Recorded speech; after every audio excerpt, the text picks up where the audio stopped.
Doctor Shiv शरण जी से चाहूँगा कि एक वीर रस की कविता हमको जो पाकिस्तान का फन को चलने वाली सुनाते थे मुझे सुना दीजिए।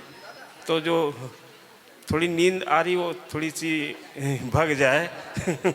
आइए डॉक्टर शिव शरण श्रीवास्तव अमल जी, आज इन्होंने दिल से मुझे रचना नहीं सुनाई है। देखिए, लगभग ये कार्यक्रम का अंतिम सोपान चल रहा है, तो मैं चाहूँगा कि अगर 5 मिनट के लिए सब लोग शांत बनाए रखें तो अच्छा रहेगा। अंतिम समापन की ओर अपन बढ़ रहे हैं। 2 बजे से लगभग बैठे हैं, सबको जाने की जल्दी है, लेकिन चूंकि आदेश हुआ है तो थोड़ी सी कविता सुनाऊंगा, लेकिन अगर सब लोग शांत रहें तो अच्छा रहेगा। मंचासीन भी सभी से मेरा निवेदन है, कृपया आपस में बात न करें प्लीज, सब लोग सुने अच्छा रहेगा। और सामने मंच श्रद्धेय मां भारती को प्रणाम करते हुए, मंच के सभी अतिथियों को सादर प्रणाम, सभी सुधी श्रोताओं को अभिवादन करते हुए, आदरणीय गौर साहब आ गए हैं, उनको बहुत बहुत साधुवाद, धन्यवाद।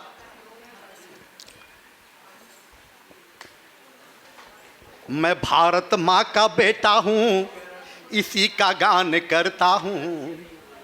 मैं भारत माँ का बेटा हूँ, इसी का गान करता हूँ। धरा चंदन सी पावन का सदा सम्मान करता हूँ। धरा चंदन सी पावन का सदा सम्मान करता हूँ। न बाटो पंथ मजहब में मुझे बस देश है प्यारा। न बाटो पंथ मजहब में मुझे बस देश है प्यारा।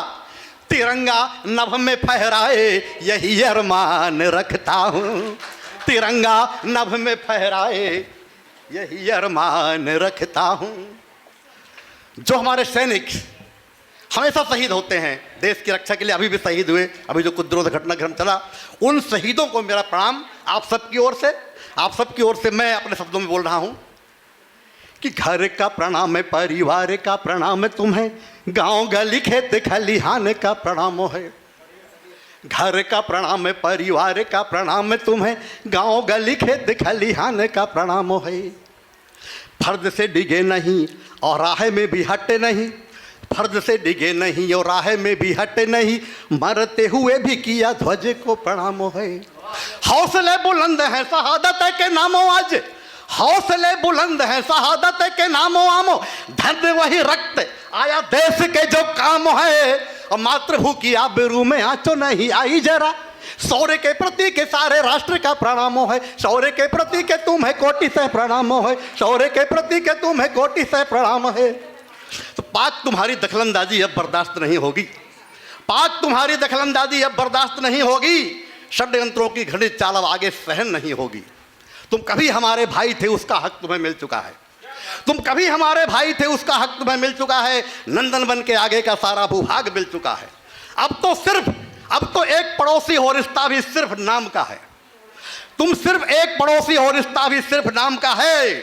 जो बंटवारे में हमें मिला वह सारा देश राम का है। हम सभी राम के सेवक हैं, मर्यादा तोड़ नहीं सकते। हम सभी राम के सेवक हैं, मर्यादा तोड़ नहीं सकते, पर सर से पानी उफन गया तो चुप भी बैठ नहीं सकते। अरे हम तो शांति पुजारी है पर दुश्मन नहीं है ललकारा। हम तो शांति पुजारी है पर दुश्मन नहीं है ललकारा। इसीलिए पौरुष दिखलाने का होता कर्तव्य हमारा। यह बात 100% सच्ची है। अब तक तुमने विश्व बमन किया, भारत की भलमनसाहत का उल्टा ही तुमने अर्थ लिया। हम शांति वार्ता करते हैं तो उल्टा चढ़ते जाते हो, और जितना पीछे हटते हैं तो उतना ऊपर चढ़ते हो। यह बात इतनी जिद, इतनी अकुलाहट, इतना क्रोध नहीं अच्छा। यह गीदड़ भभकी बंद करो, यह बैर विरोध नहीं अच्छा। यदि नहीं समझ में आया तो, यदि नहीं समझ में आया तो अंजाम भयानक ही होगा। अंतिम लाइन है, यदि नहीं समझ में आया तो अंजाम भयानक ही होगा। और इस दुनिया के नक्शे में फिर पाकिस्तान नहीं होगा। इस दुनिया के नक्शे में फिर पाकिस्तान। मुझे अपनी एक रचना याद आ गई है, काफ़ी वीर रस की रचना है।